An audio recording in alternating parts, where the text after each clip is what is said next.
या एक गलती आपके उपवास को पूरी तरीके से कैंसिल या रद्द कर सकती है? चलिए इस वीडियो में जानते हैं।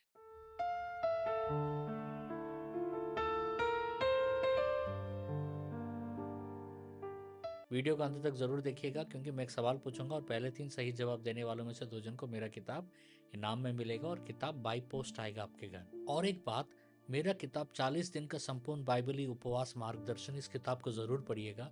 इस किताब में मैंने डीप डिटेलली उपवास कैसे करना है, घोषणाएं कैसे करना है, चंगाई का उपवास कैसा करना है, आर्थिक आशीष का उपवास कैसा करना है, मैंने लिखा है। ये किताब आपको फ्लिपकार्ट और अमेजोन में आप पा सकते हैं और इस किताब का लिंक नीचे डिस्क्रिप्शन में दिया गया है। क्या आपने कभी महसूस किया, मैं उपवास तो कर रहा हूं पर अंदर से कुछ खुल नहीं रहा है, प्रार्थना तो हो रहा है पर आशीष नहीं दिख रहा है, कहीं ऐसा तो नहीं कि उपवास हो रहा है पर सही तरीके से नहीं? आज हम बाइबल से समझेंगे कि क्या ये रुकावटें हैं, क्या चीज है जो हमारे उपवास को रद्द कर सकता है, रुकावट बन सकता है।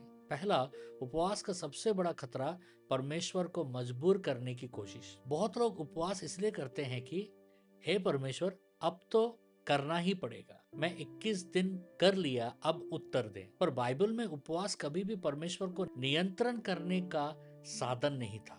जकराया 7:5 में परमेश्वर पूछते हैं, जब तूने उपवास किया तो क्या सचमुच मेरे लिए उपवास किया? यह बहुत गहरा प्रश्न है। उपवास परमेश्वर के लिए था या अपने परिणाम के लिए? यह पहली गलती थी जब उपवास संबंध से हटकर सौदाबाजी बन जाता है। दूसरा, आत्मिक व्यापार या उपवास को रद्द कर देता है। बाइबल में कहीं नहीं लिखा कि इतने दिन उपवास करो और बदले में यह मिलेगा। उपवास कोई लेन देन प्रणाली नहीं है, टेक्निक नहीं है। होशे 6:6 में लिखा है, मैं बलिदान नहीं पर दया चाहता हूं। सिद्धांत स्पष्ट है, परमेश्वर अनुष्ठान से अधिक हृदय चाहता है। जब उपवास परिणाम केंद्रित हो जाता है तो वह आत्मिक व्यापार हो जाता है और परमेश्वर व्यापार नहीं करता, वह संबंध बनाता है। तीसरा, छिपी हुई आत्म धार्मिकता। लूका 18:12, मैं सप्ताह में 2 बार उपवास करता हूं, पर वह धर्म नहीं ठहराया गया। क्यों? क्योंकि उपवास उसके लिए विनम्रता नहीं, पहचान बन गया था। यह बहुत सूक्ष्म है, ठीक है? कभी कभी हम बाहर से विनम्र दिखते हैं पर अंदर तुलना चलते रहता है और कंपैरिजन कि मैं उससे अधिक आत्मिक हूं। यह आत्म धार्मिकता उपवास को शून्य कर देता है। चौथा, जब उपवास न्याय और दया से कट जाता है। यशाया 58:6-7, क्या वह उपवास नहीं जो मैं चाहता हूं कि अन्याय के बंधनों को खोलना? यहाँ एक सच्चाई हम देखते हैं, यदि आपका उपवास आपको अधिक कठोर बना रहा है तो वह परमेश्वर का उपवास तो बिल्कुल ही नहीं है। सच्चा उपवास आपको अधिक दयालु बनाता है। यदि आप अधिक चिड़चिड़े, कठोर और दोषी देने वाले व्यक्ति बनते हैं तो ये परमेश्वर की ओर से नहीं है। पांचवा, एक और गहरी गलती, उपवास पर आत्मसंपन्न नहीं। दानियल 10:12, पहले दिन से जब तूने अपना मन समझने और अपने परमेश्वर के सामने दीन करने को लाया। उत्तर क्यों आया? क्योंकि उसने केवल उपवास नहीं किया, उसने स्वयं को दीन किया। यह फर्क है।